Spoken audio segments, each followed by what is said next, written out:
Sounds like this Hannibal character's got a nice little scam going. Well, you know the number. Dance your way to Broadway in 10 easy lessons. Yeah, and that racket is just about as old as Broadway. There's a saying, I think it goes, there's a sucker born every minute. Yeah, that's a saying, all right. So what do you want me to do?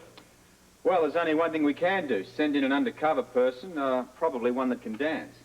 Well, I do a mean Lindy. How do you think I'd look in leotards? Maybe we should use a policewoman, Bert. Okay, I was just kidding. Listen, she doesn't have to be like Ginger Rogers, but just good enough so that Hannibal isn't going to suspect why she's there. All right. Are you coming in this morning?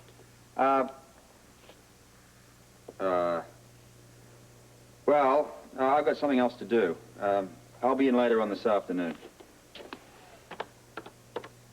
I didn't mean to interrupt. Oh, you didn't? You look very beautiful this morning. Thank you. I missed you last night. I missed you too. Did you? Does that mean you're not mad at me anymore? I'm not mad. Good. Then you know why I don't want you involved in the Hannibal case anymore.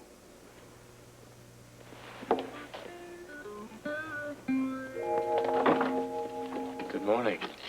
Grant, what are you doing here? I wanted to talk to you again. No, please go away. Celia, please, it would mean a great deal to No, me. my husband's here, Grant, and it would upset him terribly if he sees you. I promise I won't stay long. No, please, just go away.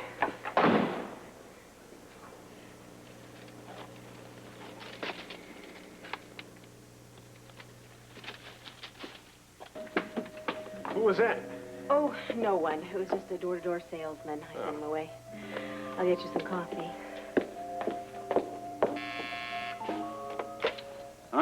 Amisted, it's Campbell here, Hilary Campbell. Campbell? Unfortunately, we never met. Grant Putnam, psychiatrist at Rockmore Mental Institute. Oh, of course, I'm sorry. Perfectly all right. I didn't get you at a bad time, did I? No, not at all. I just got in the office. Good. I always forget if New York is 5 hours behind us or 5 hours ahead. So, what can I do for you? Dr. Tremaine here at Rockmore wants to close the file on Grant Putnam. Well, that makes sense. He's no longer a patient in your facility. No, unfortunately not. What does that mean? As Grant's attending psychiatrist here, I can't in good conscience give him a clean mental bill of health. Why not? Because in all honesty, Mr. Amisted, I think Grant Putnam has potential for psychotic behavior. I think he should be kept under strict supervision.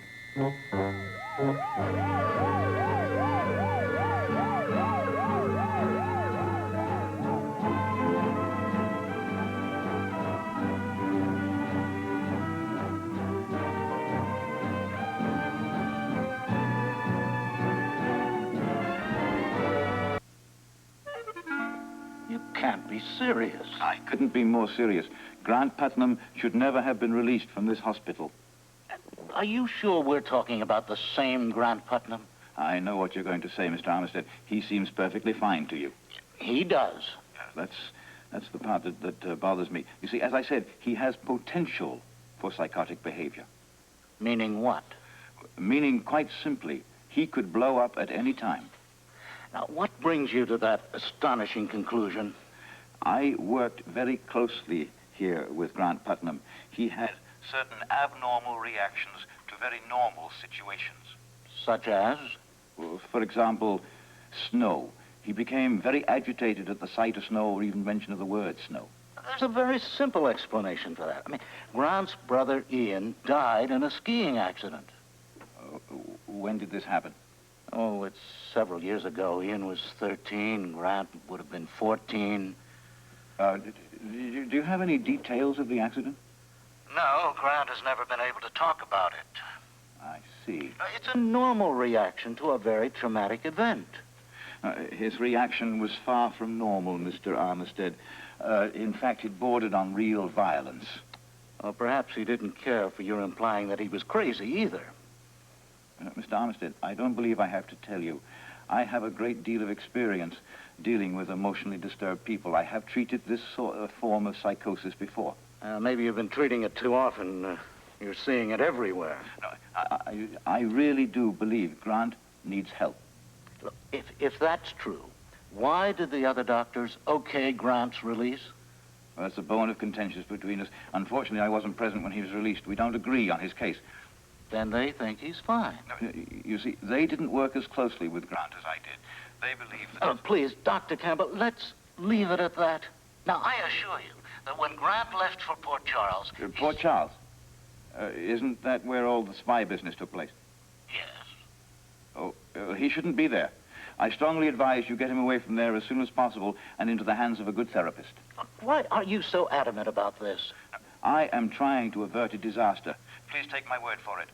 Your secretary has my telephone number. Mr. Amisted, please call me if you need me.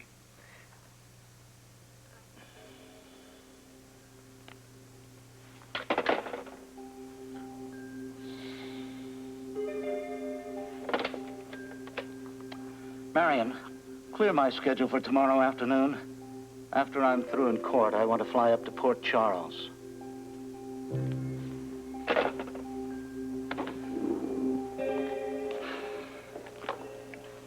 You, haven't answered my question. Just told you I missed you. About Hannibal. What about him? Oh, come on, Holly. Look at me. Am I dressed for a dance class? You know, maybe I should just, take that dress off you and see whether you might have a leotard underneath. Huh? Don't you dare. Well, why are you dressed up? I'm having lunch with Tiffany at the Versailles Room. Oh? What's the occasion? Boredom. What else? Well, there's all sorts of things you can be involved in. Come off it. Except you won't let me. The Hannibal case could be dangerous.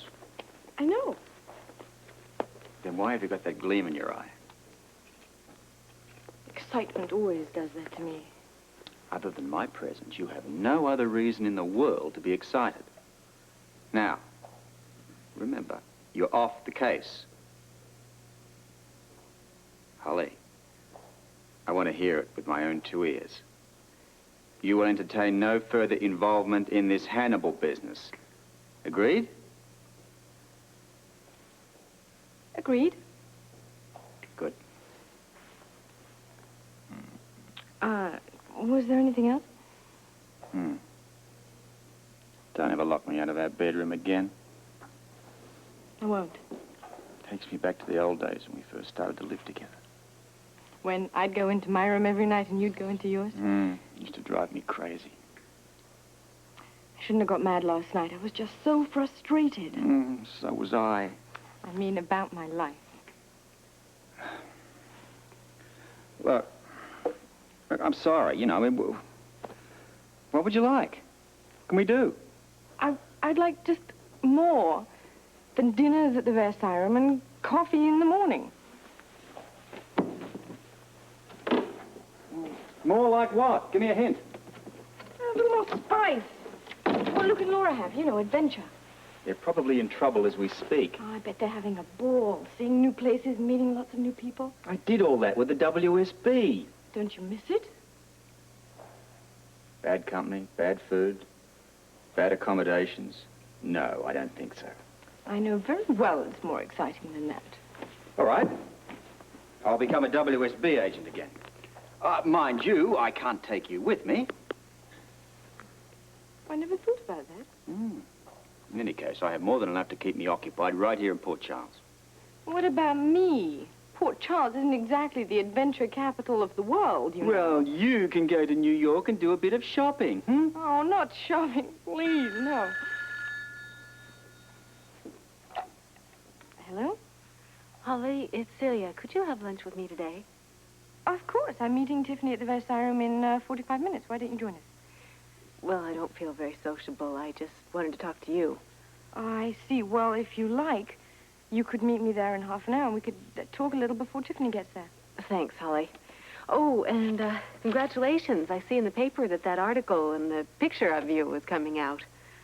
Oh, right, the Commissioner's Wives. I've forgotten about that. When are they running it? Tomorrow.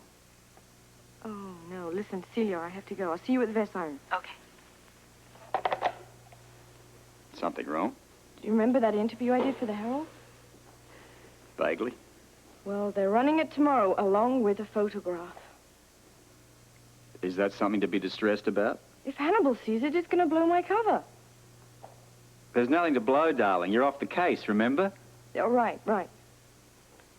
However, you may have a point. Hannibal sees that photograph. He may smell a rat. Close up shop before our policewoman can infiltrate. Is there any way you can stop them from running it? I can try.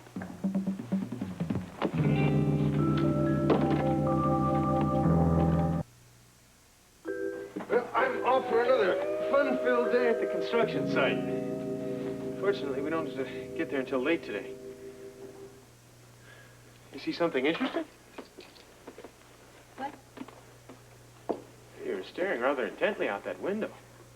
Well, I was just wondering if it were going to rain today. Say, the weather report said it was going to be sunny most of the day. Don't you remember? Oh, yes, of course. Anybody home? Oh, look at this. There's an article on Gail Baldwin today in the paper. Say, is something wrong? The first of a 5-part series on wives of officials. I don't really care about the article. Answer me. It says that there's going to be one on Holly here tomorrow. Picture and everything. Let's talk about it. Talk about what? Talk about whatever it is. Come on, you're obviously concerned about something. Is it money? I can understand. If it weren't for your trust fund, I realize we'd be practically broke right now. Grant, you seem to be the one that's concerned about money. Well, I'm not pleased by the fact that I was once a doctor and now I'm doing construction work. Well, it's an honest job. Honest. Not very permanent, though. I imagine that thought has crossed your mind. Grant, if I worried about everything you thought I worried about, I'd have a head full of gray hairs. I just know that you've been under a lot of pressure lately. Yes. So, it's nothing I can't handle, though. But I could handle it a lot better with you out of the house. Now, go. I have about 1,000,000 things to do today. I suppose this is a subtle way of telling me the conversation is ended. The end. Yes. I really think you ought to try to relax today. Why don't you give Holly a call and see if she can join you for lunch? The plans have already been made. Good. Celia, trust me. Everything is going to work out. Isn't that what I've been saying? Yeah.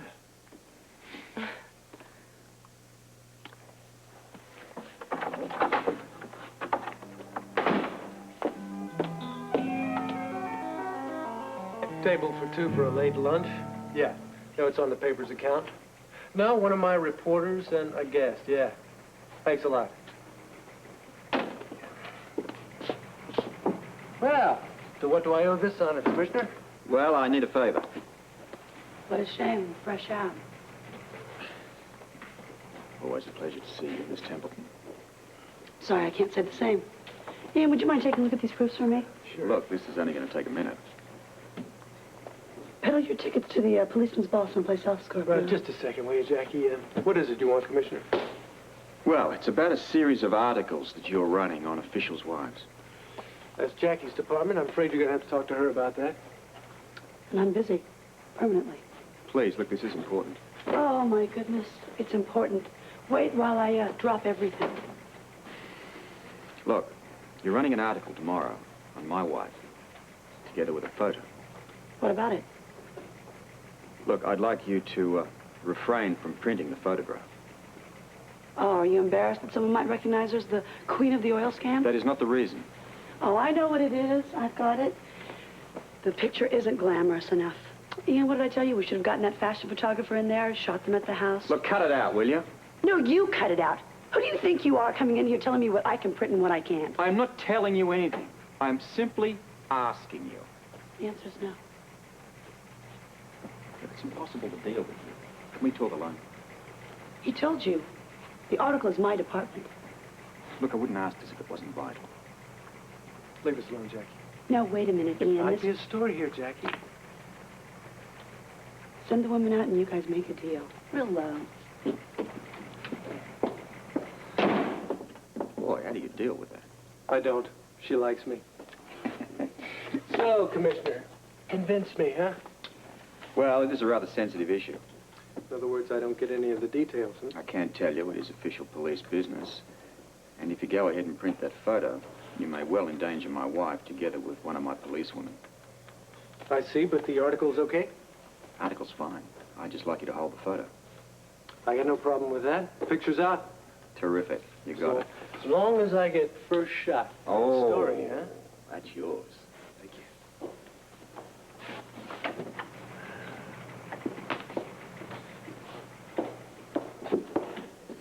Let me guess. He knocked you into it. It's no big deal, Jackie. How could you do this? Now he's going to think he can waltz in here anytime he wants and manipulate the news. It's just a picture. And then a headline and what a story. Next thing you know, he's going to be in here rewriting our editorials. You're awfully cute when you get mad, you know that? Ian, don't patronize me. What about a hot story, huh? What are you talking about? How does an interview with the real Grant Putnam sound? I've already had one. Yeah, but this is another one, a follow-up. It's going to be featured in the Sunday magazine cover piece. Cover piece? Yeah. I thought that'd get your attention. I've already set it up. You're going to have lunch with him at the Versailles Room. What, do you want this, or shall I give it to Johnson? I hate you. Do you know that? I really do.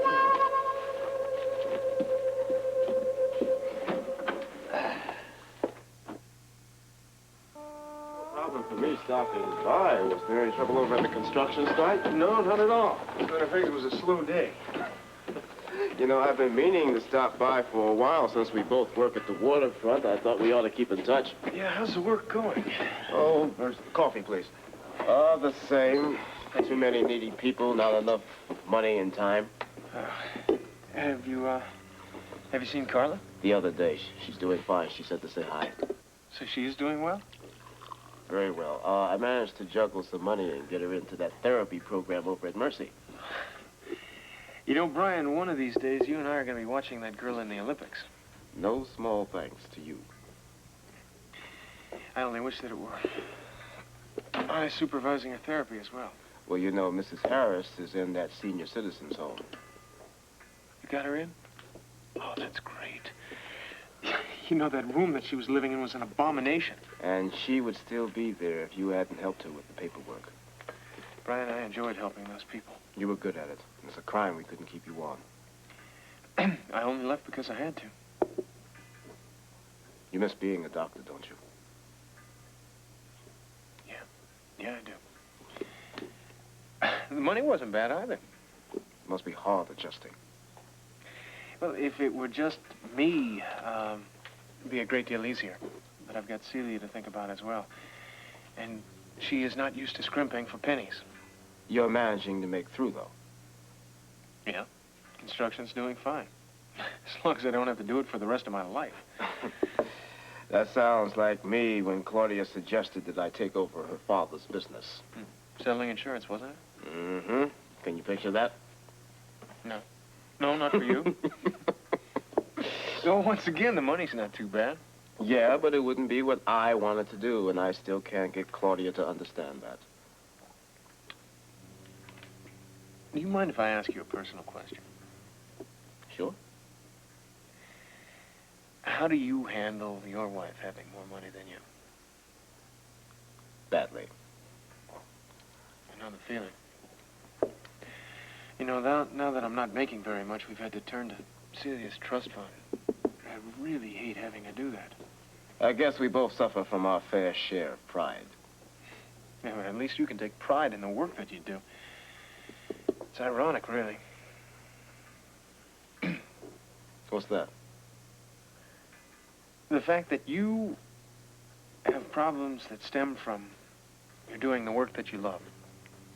And I have problems arising from the fact that I can do anything but the work that I love. At least here in the United States. Are you thinking about leaving the country? Thinking about it. Thinking about going back to England. I figure I studied there, I received my degree there. I thought that they might take a more lenient posture toward me practicing again. Well, it's a shame that the people here can't forget your past. Yeah. It's going to be tougher now that they have a constant reminder. Yes, we ran into him the other day. The real Grant? Yes, Claudia and I ran into him at the hotel lobby. We thought it was you. The resemblance is unbelievable, isn't it? Pretty bizarre. I imagine it's hopeless trying to start over in Port Charles as long as he's here. You think he's going to stay? I wish I knew. I'll tell you this, though. If he does, Celia and I leave. Your waiter will be with you in a moment. May I get you ladies cocktails? Just white wine, please. Nothing for me, thank you. I really wish you'd join Tiffany and me for lunch. I'm afraid I wouldn't be very good company today. You did sound a little down on the phone. I think it's a permanent condition. I'm sorry I haven't spent much time with you lately. I've been rather caught up in something myself. Something good, I hope. Well, I thought so, but Robert thought otherwise. Anyway, we're not here to talk about me. Since you can't stay very long, why don't you tell me? How are you and Grant doing? I'm not sure I know myself. You mustn't lose hope. I know. Holly, sometimes I wake up in the morning and I feel so positive. And then I start thinking, and I get so depressed. Well, there's one solution to that. Stop thinking. Yes, if only I could. But I'm just so confused about Grant. Your Grant? No, the real Grant. I went to his hotel the other day. Whatever for? I wanted to clear the air. I was afraid he might be angry with Grant and me. Was he? No. At least he said he wasn't. And I wanted to tell him that no matter how sorry I am for what's going on, I love my husband. Well, how did he take that? Very well, I thought. He said that he didn't want to bother us and that he was going to leave town. And then he showed up at the gatehouse this morning. You're kidding. Why? I don't know. I wouldn't talk to him. I felt terrible about it, but Grant has been so insecure about his being here that I didn't want to upset him. Do you want to talk to him again? I don't know. I'm a little afraid to. Holly, it's so creepy. Turning away my first lover, who has the same name and the same face as the man I married. Has to be very strange. I know. What? I don't want him to see me. I have to leave right now. Oh, hello, Celia.